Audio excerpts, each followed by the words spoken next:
नमस्कार, बहुत स्वागत है आप सभी का टोटल टीवी में और मैं हूं आपके साथ जया पाल। चलिए शुरुआत करेंगे बुलेटिन की तमाम बड़ी और अहम खबरों के साथ।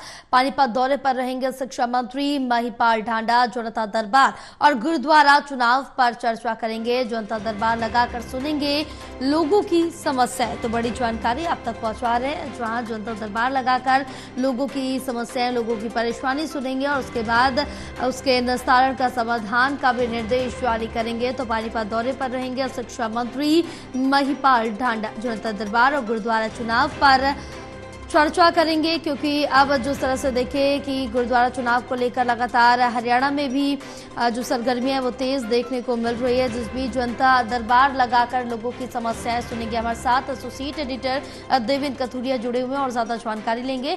देवेंद्र, क्या कुछ अपडेट मिल पा रही है महिपाल ढांडा के पानीपत दौरे को लेकर? क्या कुछ रूपरेखा तैयार की गई है?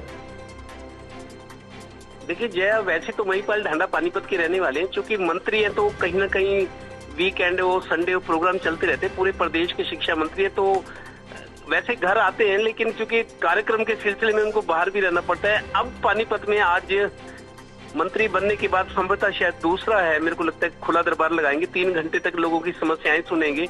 ये पहले भी खुला दरबार लगाते रहे और महिपाल ढांडा का ये कहना है कि सबसे पहले बीजेपी की जब से सरकार बनी मैंने खुले दरबार लगाने शुरू किए, उसके बाद मेरे देखा देखी और भी लोग करने लगे। ये श्रेय इस बात का लेते हैं कि शुरुआत बतौर विधायक मैंने खुले दरबार लगाए हैं। मंत्री तो लगाते हैं, मुख्यमंत्री लगाते हैं, लिहाजा आज उनका खुला दरबार है। सुबह 3 घंटे रेस्ट हाउस में बहुत सारे लोग अपनी समस्याओं को, दिक्कतों को लेके मिलेंगे। और दूसरा, कल गुरुद्वारा कमेटी हरियाणा की पहली दफा नई कमेटी बन रही है, अपनी कमेटी, स्वतंत्र कमेटी।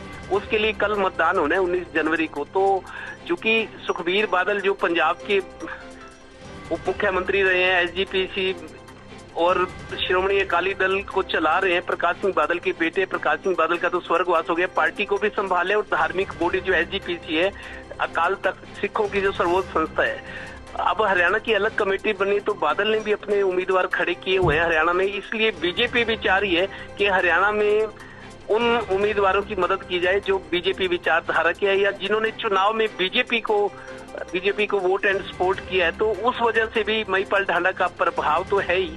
तो पानीपत में 4 उम्मीदवार मैदान में, 9 ने पर्चा भरा था, 4 हैं। उन 4 में 1 या 2 ऐसे जरूर हैं जो बीजेपी विचारधारा के। तो ये लोगों से जो इनका सर्कल है उनको गुजारिश करेंगे कि मेरे इस कैंडिडेट को जिताओ, उसके लिए वोट की अपील करेंगे। और चूंकि बीजेपी समर्थित है तो धार्मिक बॉडी गुरुद्वारा कमेटी, लेकिन फिर भी कहीं ना कहीं राजनीतिक संरक्षण और राजनीतिक दखल तो रहता ही है। तो ढांडा के जिम्मे ये भी है कि गुरुद्वारा कमेटी में जो बीजेपी को वोट देने वाले बीजेपी के हिमायती लोग हैं उनको भी जिताया जाए। तो दोनों काम आज वो कर रहे हैं। सैटरडे, हालांकि आज भी सर्दी बहुत है, कल के मुकाबले ठंड आज कम है, मौसम वैसे ही है जैसे चल रहा है। इसके बावजूद मंत्री हैं, चूंकि जिम्मेदारी है तो खुला दरबार लगाएंगे। उसके बाद गुरुद्वारा वोटिंग को लेकर, गुरुद्वारा के जो वोट पड़ने, नई कमेटी बननी है, कल मतदान होना है, उसमें भी कहीं ना कहीं उनका प्रभाव भी रहेगा और गुजारिश भी रहेगी ताकि ज्यादा वो लोग जीते जिनको जो बीजेपी समर्थित है अंदर खाती। जी बिल्कुल देवेंद्र, बहरहाल आप हमारे साथ बने रहिए, आगे भी आपसे जानकारी लेते रहेंगे।